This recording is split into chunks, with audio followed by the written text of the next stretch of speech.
오늘도 하나님의 은혜와 사랑과 평강, 주님이 주시는 능력과 기적이 오늘 은혜를 사모하고 나온 여러분들과 유튜브를 통해서 또 TV를 통해서 은혜 받는 모든 하나님의 자녀들에게 또 든든한 교회에 함께하기를 진심으로 축복합니다.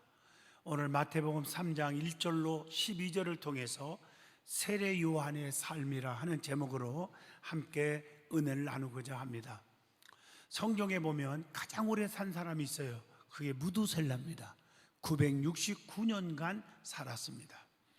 그러나 세례 요한이라는 사람은 짧은 삶을 살았습니다. 그러나 사명으로 살다가 사명으로 하나님을 기쁘시게 하다가 죽은 사람이었습니다.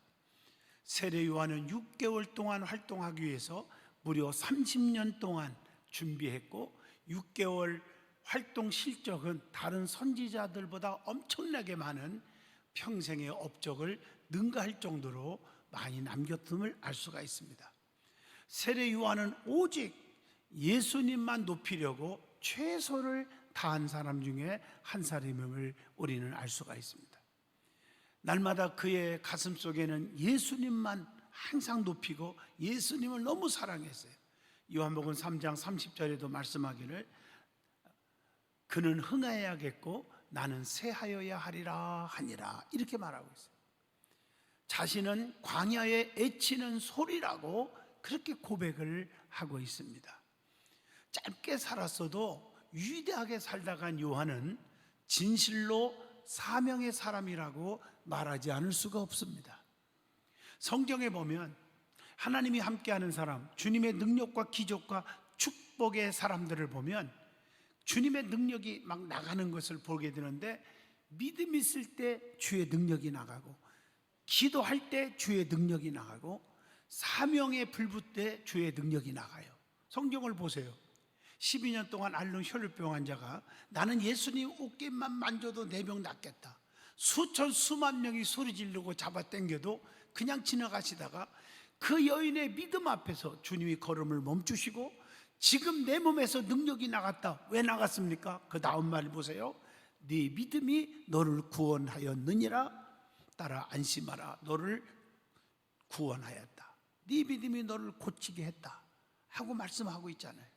믿음이 있을 때 주의 능력이 나가고 내가 주를 위해서 사랑하고 주를 위해서 헌신하고 또 주만을 자랑하고 살겠다고 결심하는 그 사명감이 있을 때 주님이 그에게 위로와 평강과 치료와 능력과 기적을 주시는 것입니다. 성경에 보면 하나님은 사명자에게 능력을 주셨고 그리고 그에게 상급을 주시고 크게 들어 쓰신다는 사실을 깨우쳐 주고 있다는 것을 알 수가 있습니다. 하나님이 누구십니까? 전능자이십니다. 전지하신 분입니다. 무소부재하신 분입니다. 그렇기 때문에 약한 자를 강하게, 미련한 자에게는 지혜를, 실패하는 자에게는 성공을, 가난한 자에게는 부함을, 병든 자에게는 고침을, 죽은 자에게는 살려서 하나님이 쓰신다는 것이죠. 오늘 본문을 통해서 세례 요한이 어떤 사람인가, 그리고 그의 믿음과 사명, 그가 애친 그 애침, 그것이 무엇인지 오늘 말씀을 통해서 저와 여러분이 깊은 깨우침과 은혜 받는 시간이 되기를 열망합니다. 자, 먼저 세례 요한이 어떤 사람인지를 말씀을 드리고자 합니다. 세례 요한은 예수님만, 오직 예수님만 높이는 겸손한 자였음을 우리는 빠뜨릴 수가 없겠죠. 세례 요한의 겸손한 모습은 우리의 마음을 너무너무 뜨겁게 해주고 있습니다. 요한복음 3장 28절로 30절 보면 내가 말한 바 나는 그리스도가 아니요 그의 앞에 보내심을 받은 자라고 한 것을 증언할 자는 너희니라. 신부를 취하는 자는 신랑이나 서서 신랑의 음성을 듣는 친구가 크게 기뻐하나니 나는 이러한 기쁨으로 충만하였노라. 그는 흥하여야겠고 즉 예수님은 날마다 흥하여야겠고 나는 쇠하여야 하리라 하니라. 이게 보통 겸손입니까? 나는 그리스도가 아니라고 그랬어요. 나는 예수가 아니야. 나는 하나님이 아니야. 내 그의 앞에 보내심을 받은 자야. 이렇게 고백을 하는 거예요. 요한복음 3장 28절. 요한은 예수님의 길을 예비한 자라고 요한복음 3장 28절에 그렇게 고백하고 있는 것입니다. 세례 요한은 빛에 대하여 증거하러 온 자라고도 말하고 있습니다.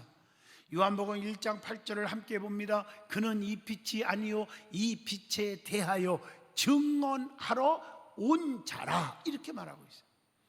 세례 요한은 예수님보다 앞서 왔지만 사실 뒤에 있는 자입니다. 요한복음 1장 15절에 그렇게 말하고 있죠. 오늘날 이단들의 교주들 보세요. 사이비 집단들을 보세요. 모두 다 자기가 메시아고 자기가 하나님이고 자기가 그리스도고 자기가 보혜사 성령이라고 말하잖아요. 전부가 이단들의 특징이 그겁니다. 처음에는 속이고 자기가 그렇게 하나님이다, 보혜사 성령이다, 예수다, 그리스도다 얘기 안 해요. 한 3개월에서 6개월쯤 세뇌 교육을 확 시킨 다음에 그때 나타나요. 이미 늦었어요. 죽고 못 사는 사람이 돼버렸어요. 그래서 마지막에 멸망의 비극으로 끝나는 거예요. 교주들과 함께 이단들이 전체가 마지막에 비극으로 끝난다는 것을 아셔야 합니다. 그렇기 때문에 우리에게 지금 권고합니다. 마태복음 24장 23절, 사람이 너희에게 말하되 보라 그리스도가 여기 있다 저기 있다 하여도 믿지 말라, 이렇게 말하고 있습니다. 곁눈질 하지 말라는 거예요. 우리 믿음의 성도들은 나는 죽고 그리스도만 살아야 한다는 것, 그렇게 살아야 하는 자가 되었다는 것을 알아야 합니다. 로마서 8장 13절 보면 너희가 육신대로 살면 반드시 죽을 것이로되 영으로서 몸의 행실을 죽이면 살리라 하는 말씀이 있습니다. 세례 요한은 그의 신을 들기도 감당치 못하겠노라, 오늘 본문 11절에 그렇게 고백을 합니다. 내 뒤에 오시는 예수님은 나보다 능력이 너무 많으신 분이라고 마태복음 3장 11절에 말씀을 하고, 자신은 물로 세례를 주지만 예수님은 불로 세례를 준다고 말씀하십니다. 그리고 요한복음 1장 29절에 예수님은 세상 죄를 지고 가는 어린 양이로다, 이렇게 말하고 있습니다. 예수님은 자기의 타작마당을 정하게 하실 수 있는 능력자라고 말합니다. 오늘 본문 12절에 손에 키를 들고 자기와 타작마당을 정하게 하사 알곡은 모아서 곡간에 드리고 쭉정이는 꺼지지 않는 불에 태우시리라, 이렇게 말하고 있습니다. 우리 믿음의 백성들은, 하나님의 백성들은, 성도는 나는 죽고 그리스도만 살아야 하는 것임을 알아야 합니다. 그래서 로마서 8장 13절에 너희가 육신대로 살면 반드시 죽는다, 영으로서 몸의 행실을 죽이면 산다. 우리의 혈기와 고집과 아집, 교만 다 죽어야 합니다. 그리고 예수님을 높여야 돼요. 세례 요한은 예수님은 날마다 흥하여야 하고 나는 날마다 쇠하여야 한다고 요한복음 3장 30절에 그렇게 고백을 하고 있는 것입니다. 성도는 주님의 십자가를 평생 자랑하고 다녀야 합니다. 갈라디아서 6장 14절에 내게는 우리 주 예수 그리스도의 십자가에 결단코 자랑할 것이 없으니 그리스도로 말미암아 세상이 나를 대하여 십자가에 못 박히고 내가 또한 세상을 위하여 그러하니라, 이렇게 말하고 있습니다. 그러니까 오직 예수님만 높이고 예수님만 자랑하는 거예요. 그래서 사도행전 1장 8절에 오직 성령이 너에게 임하시면 너희가 권능을 받고 예루살렘과 온 유다와 사마리아와 땅끝까지 이르러 내 증인이 되리라 하시니라. 복음 전파를 위해서 살아야 돼. 우리가 성도가 예수님께 영광을 돌리면 예수님은 우리를 어떻게 해주십니까? 히브리서 2장 10절로 11절 영화롭게 해주신다고 했어요. 예수님은 마지막 날에 온 세상을 통치하십니다. 디모데후서 4장 1절 보면 하나님 앞과 살아있는 자와 죽은 자를 심판하실 그리스도 예수 앞에서 그가 나타나실 것과 그의 나라를 두고 엄히 명하노니, 이렇게 말하고 있어요. 두 번째로 세례 요한의 생활의 모습을 보면 겸손했습니다. 성경을 보세요.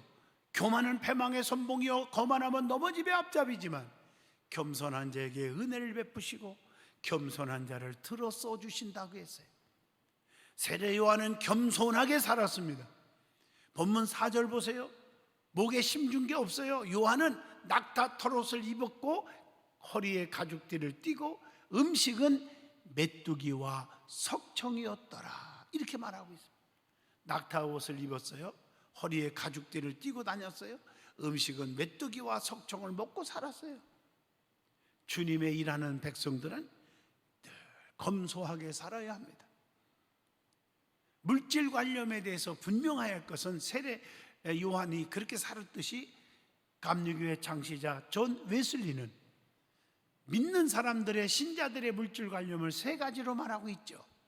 하나는 많이 벌어라, 많이 모으라, 멋있게 써라. 이 말이 무슨 뜻입니까? 많이 벌으라는 말은 부지런하라는 거예요. 게으르지 말라는 거예요. 많이 모으라 하는 말은 근면 검소하게 살으라는 거예요.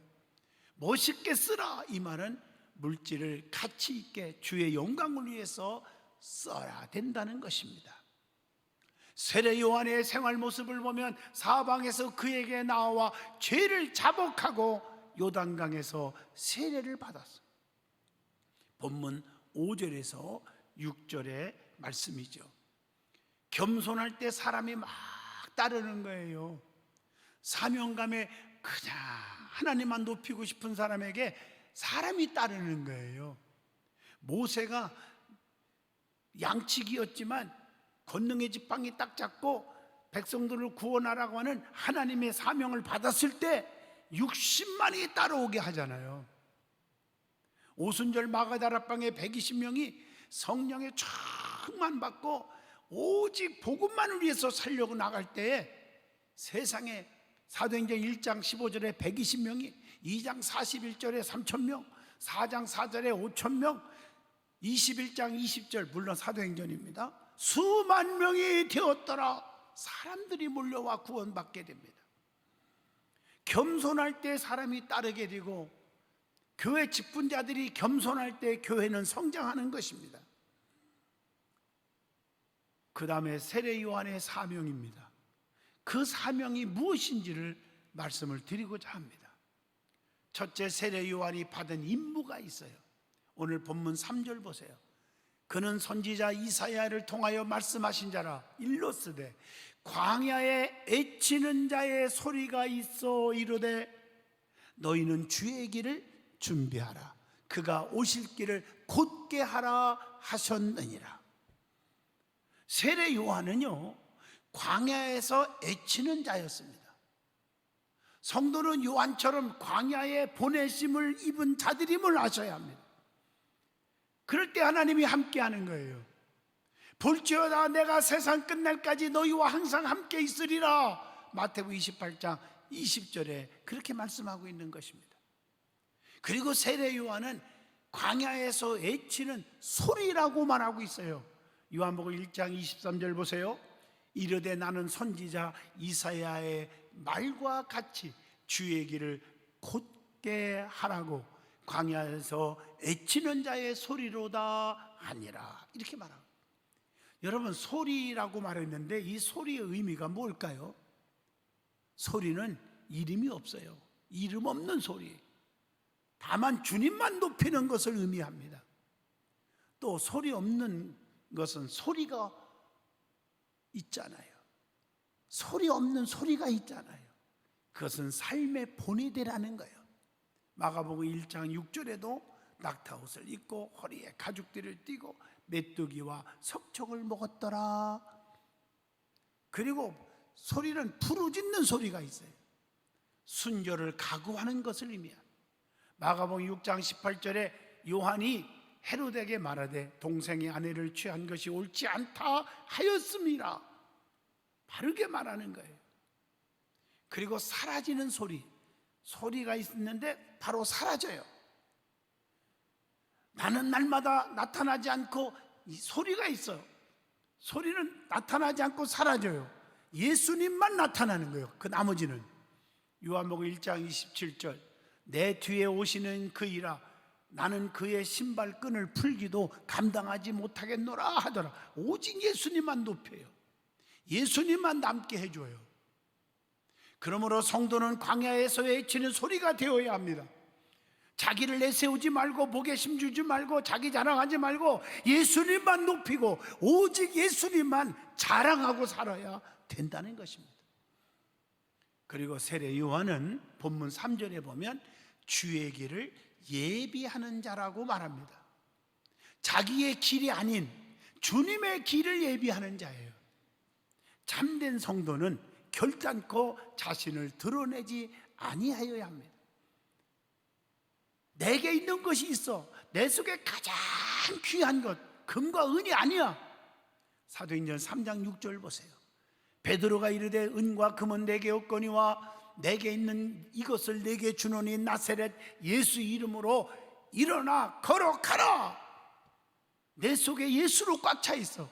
그분이 최고야. 그분은 죽은 자도 살리고 병든 자를 고치고 앉은 병을 일으켜 걸어가게 한단 말이에요. 모든 피부병을 고치고 손마루난 자를 고치시고, 그분을 딱 넣어주니까 앉은 병이가 일어나 걸어가게 되었다 그 말이에요. 여러분, 가장 중요한 것이 예수예요. 예수님께서 세례 요한을 여자가 낳은 자 중에 제일 큰 자라고 칭찬하잖아요. 마태복음 11장 11절에 그렇게 칭찬하고 있어요. 세례 요한은 첩경을 평탄케 하는 자라고도 말하고 있습니다. 성도는 주님의 첩경을 평탄케 하면은 우리 주님은 어떻게 하십니까? 우리의 길을 책임져 주십니다. 마태복음 10장 32절 보세요. 누구든지 사람 앞에서 나를 시인하면,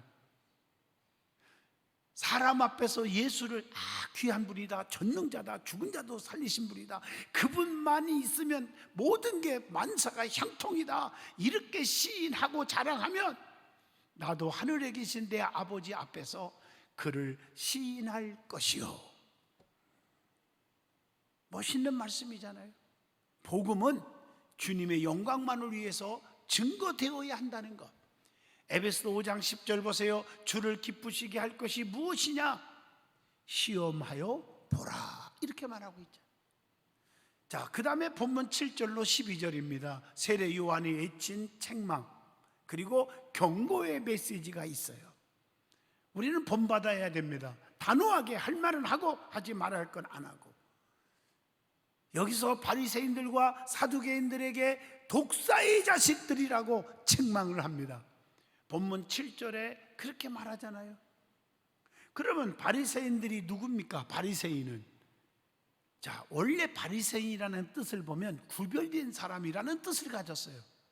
그런데 죄인들과 구별되었다 하여 교만에, 독선에 빠졌다는 거죠. 누가복음 18장 11절에 바리새인이 말하는 것 좀 보세요. 바리새인은 서서 따로 기도하면서 하나님을 향해서 하는 말이에요. 나는요, 다른 사람들 같이 토색하거나 불의한 것도 없고 간음한 짓도 안 했고 그렇게 안 살았어요. 이 세리와 같은 죄인들과 같이도 아니했습니다. 이것을 하나님께 감사하나이다 라고 기도를 해요. 자기가 너무 의로운 자예요. 이건 잘못된 것입니다.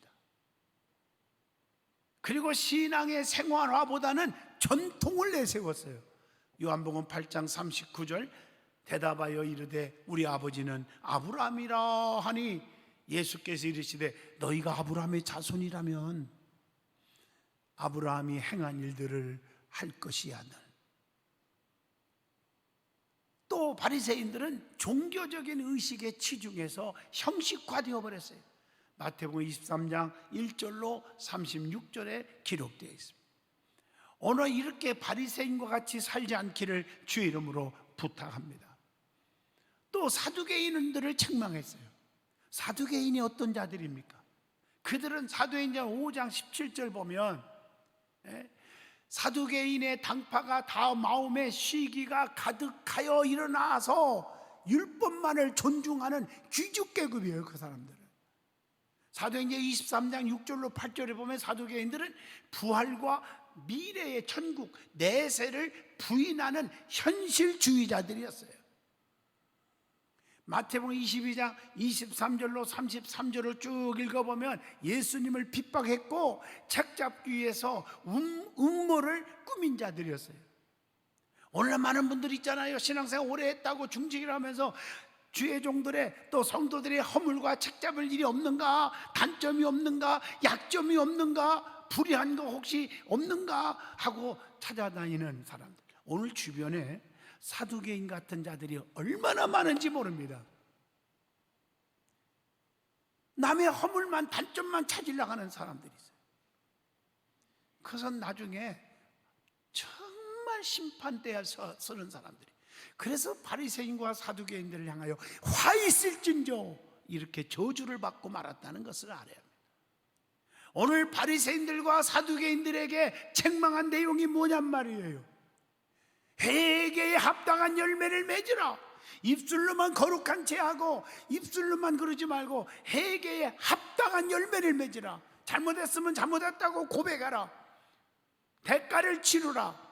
오늘 본문 8절입니다. 회개에 합당한 열매를 맺고 그랬어요. 본문 말씀이에요. 우리 믿음의 사람들은 그런 형식주의자, 의식하는 자, 교만하는 자가 되지 말고 성령에 충만한 자가 되세요. 성령 충만 받은 자는 성령의 열매를 맺어야 되는 거예요. 갈라디아서 5장 22절 23절 사랑, 희락, 화평, 온유, 자비, 양선, 오래 참음, 충성, 절제 맺어야 하잖아요.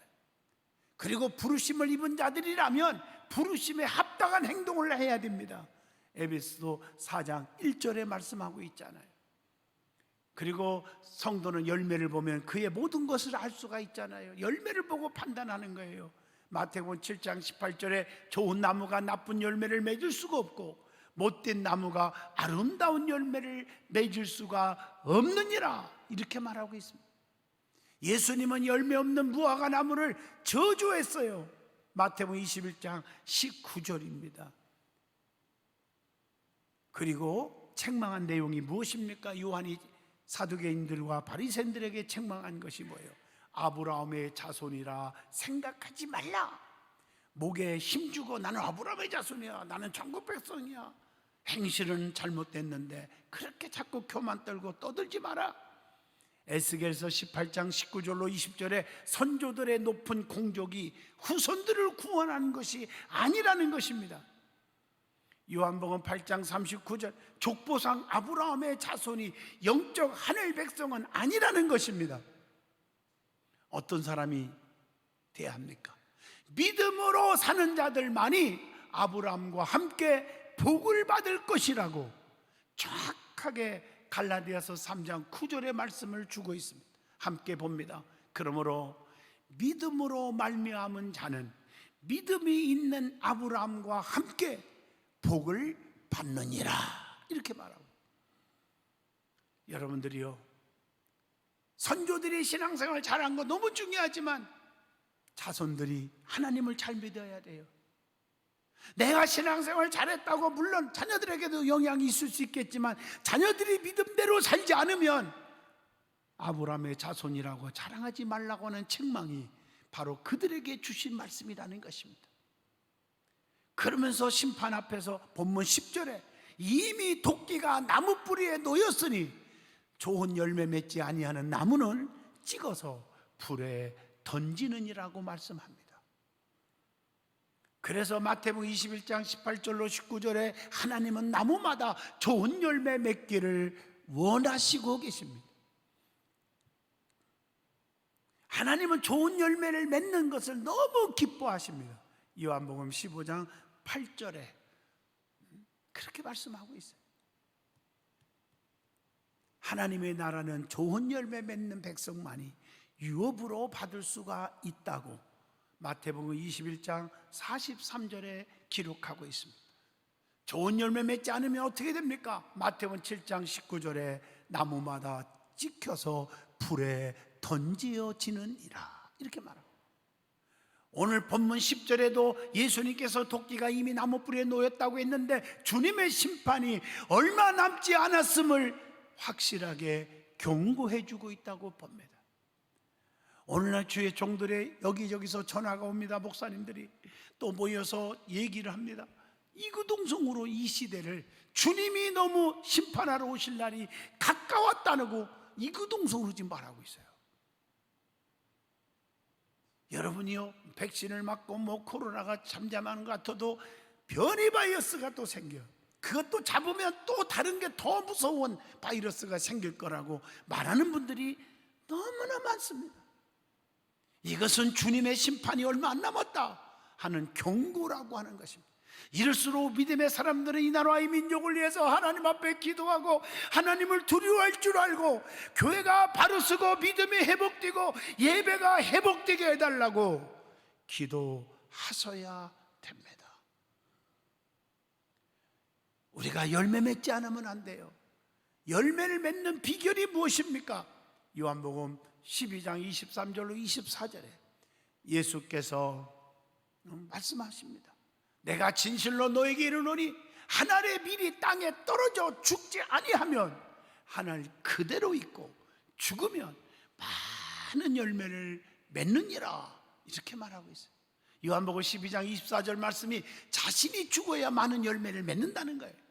예수님께 붙어서 뿌리를 내리면 과실을 많이 맺는다고 요한복음 15장 5절에 포도나무와 가지의 비유를 통해서 가르쳐 줍니다. 그리고 마태복음 13장 22절 가지 덩쿨을 자르면 많은 결실을 보게 된다. 가지치기를 잘해야 됩니다. 가지치기. 세속적이고 믿음 없는 소리들에 귀를 기울이고 가까이 하지 말고 과감하게 주변 정리 잘하고 가지치기를 잘해야 돼요. 남한 장군이 죽을 병에 걸렸지만 수행원들을 잘 만났잖아요. 주변 인물들이 잘 있었잖아요. 그들의 권면에 의해서 목욕을 하는 순종을 했기 때문에 죽을 병에서 살아났지 않습니까? 그리고 본문 11절에 회개하라는 거예요. 회개. 요한은 회개의 세례를 주기 위해 왔고 내 뒤에 오시는 예수님의 능력이 많아서 성령과 불로 세례를 베푸실 것이라고 예수님을 더 높여줍니다. 성도는 진정으로 열매 없음을 회개하고 성령과 불로 세례를 받으셔야 됩니다. 성령을 받아야 변화가 일어나고 기적이 일어납니다. 타작마당을 정하게 하사 알곡은 곡간에 쭉정이는 꺼지지 않는 불에 태운다고 경고하신 본문 12절에 귀를 기울이시기를 바랍니다. 이 세상과 교회들은 하나님의 타작마당과 같음을 아셔야 합니다. 베드로전서 4장 17절입니다. 알곡 같은 신자는 천국에서 상을 받지만 마태복음 25장 34절 쭉정이 같은 신자는 지옥불에서 영원히 고통을 받게 된다고 마태복음 8장 12절에 말씀했으니 주야 주야 했다고 천국 가는 사람이라고 착각하지 마시고 다만 아버지 뜻대로 행하는 자가 간다는 이 말씀을 가슴에 새기셔야 합니다. 결론적으로 말하면 세례 요한처럼 주님만 찬양하고 주님만 높이고 주님의 오심을 예비한 자며 온유와 겸손한 자인 것처럼 담대하게 바리새인들과 사두개인들을 책망하고 경고한 것처럼 우리도 그렇게 사시기를 바랍니다. 주님의 심판이 얼마 남지 않았습니다. 주님은 분명히 오셔서 심판하실 것입니다. 열매 없는 자가 되지 말고 열매 맺는 자가 되시기를 진심으로 축복합니다. 기도합니다. 거룩하신 하나님, 세례 요한의 삶이 우리의 삶이 되게 하여 주옵시고 담대하게 복음만을 외치는 예수님만을 높이는 겸손과 온유한 자가 되게 하여 주시옵소서. 예수님 이름으로 간절히 기도하옵나이다. 아멘.